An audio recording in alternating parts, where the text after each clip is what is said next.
COVID-19. It came out of nowhere on December 31st, 2019, and changed everyone's lives in March of 2020. Life became difficult. It was different. A new way of life that had become our new normal over the past year. If you don't know me, I'm Alex. This past year has been my senior year of high school, and man, has it been funky. Up until the past 2 to 3 weeks, I was fully online. That meant school ended up being from home, and with the way I am, that meant I didn't end up paying any attention to my classes. Now that I'm back to in person and on campus, I've been thrown right back into an even different situation that is everybody else's normal. Wearing masks to school, plastic dividers in the cafeteria, wiping down desks as we enter and exit our classes. The water fountains are off limit to drink from, though we can fill up our water bottles there, and everyone is just more reserved than I can remember. Next year, I'll be attending college, and boy, am I both nervous and excited. I'm excited to finally be done with high school and to be on to the next leg of my journey down this road called life. But I'm also nervous for another set of news. No one has prepared me for this. But yes, I've gotten the college talk and I've read the pamphlets. But with COVID, I can't rely on what others have said and experienced because this is all new and all different. I'm both ready and so unready for the new chapter and the new normal I will soon be experiencing. While COVID has ruined some things, it has also brought us all a little good as well. The ability to adapt and to overcome. And all the stories we'll be able to tell our friends and families in person soon enough. Healing by Brandon White. People ask, what do you need to do for healing?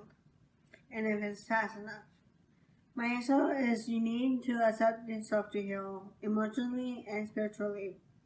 But if you don't allow yourself to heal, you just have weight on your shoulders.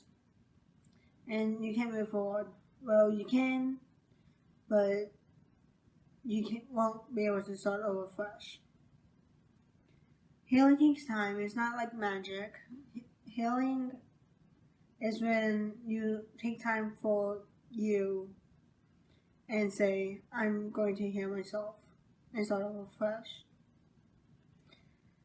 Healing will be exhausting, but you have to push through it. And I'm begging you, please help others heal or try to. Thank you. Healing is not getting rid of the things that happened, but coming to terms with those things. To heal from something, you have to think about it. You can't ignore it until it disappears. Sometimes we try to, but it always comes back. It never disappears. It only becomes easier to think about it. And it only does that if you think about it. You have to deal with the pain of what happened before it feels better. This past year has been hard. With COVID-19 and the Black Lives Matter protests, so many people have had a hard time. Everyone has had a hard time. We all need to heal from these things.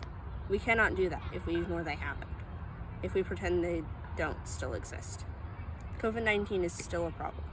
Black people are still being discriminated against. We need to acknowledge that and work together to heal from this.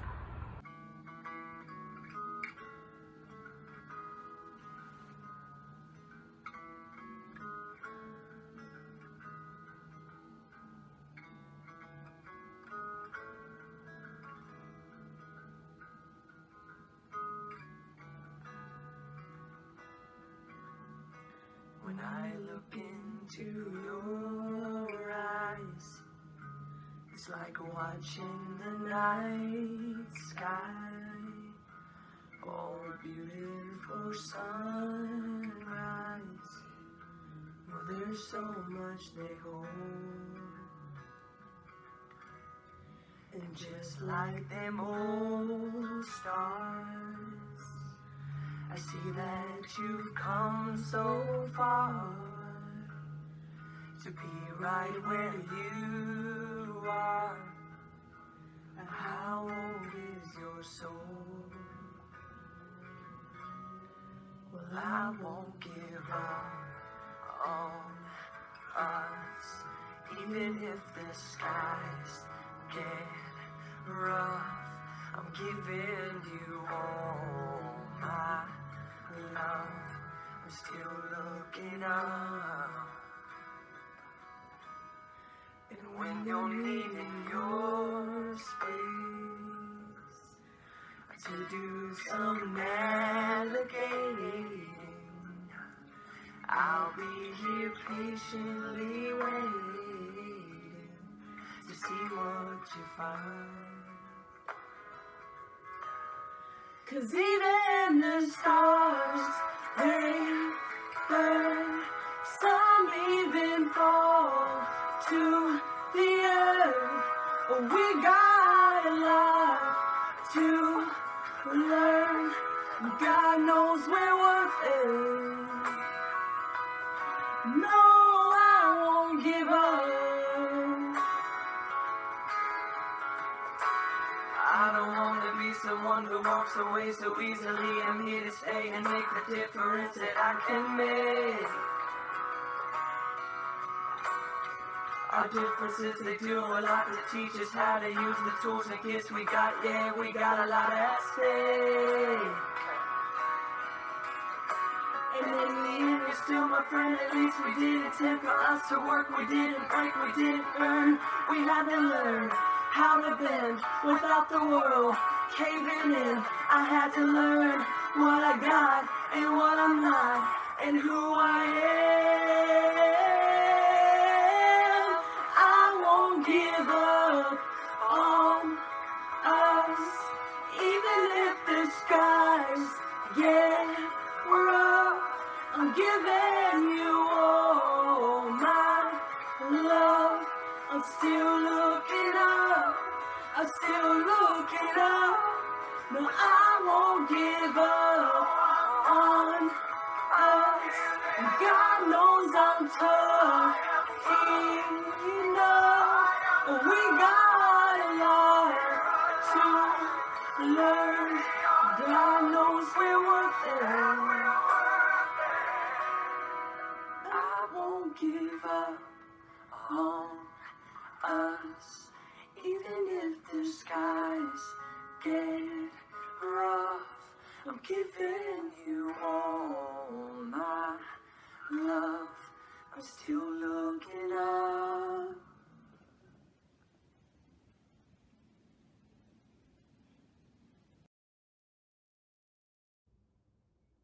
I want to once again thank our youth for their thoughtful, principled words.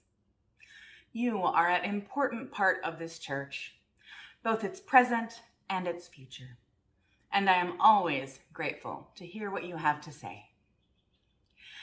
This conversation about healing, both from the global and personal effects of the COVID-19 pandemic and from the social disease of racism, is happening in Unitarian Universalist churches all over this country and within Unitarian Universalism as a whole.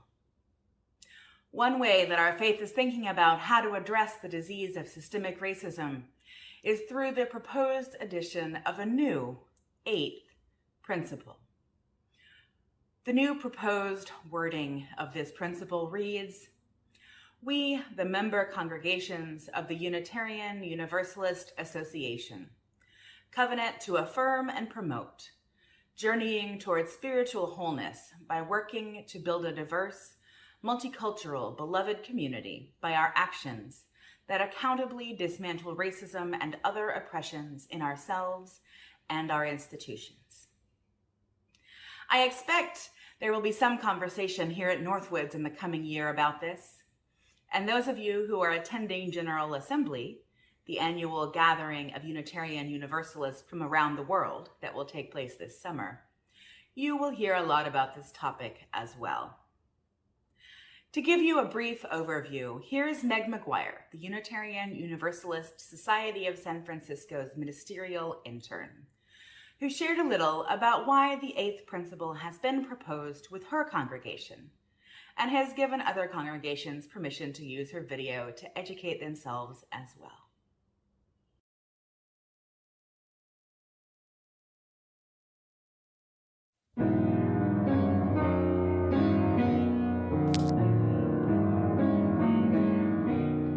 What is the eighth principle? Well, you know our 7 principles, right? They're things that matter to us. Things that guide how we are as a community, how we treat each other, and what we want to bring more of into the world. Just like each of us is always learning and growing, we know our principles have to grow sometimes too.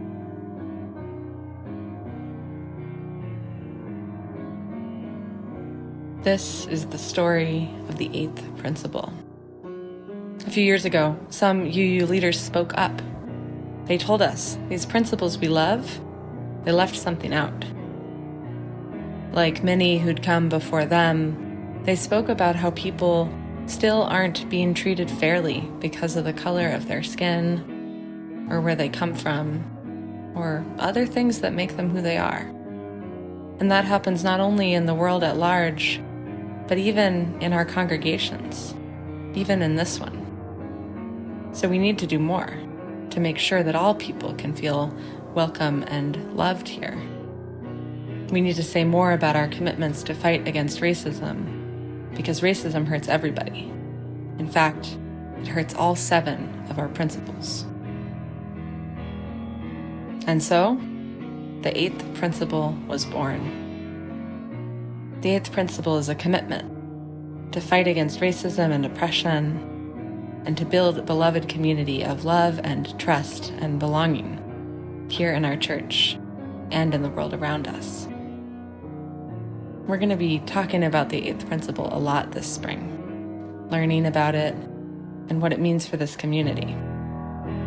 What does the 8th principle mean to you?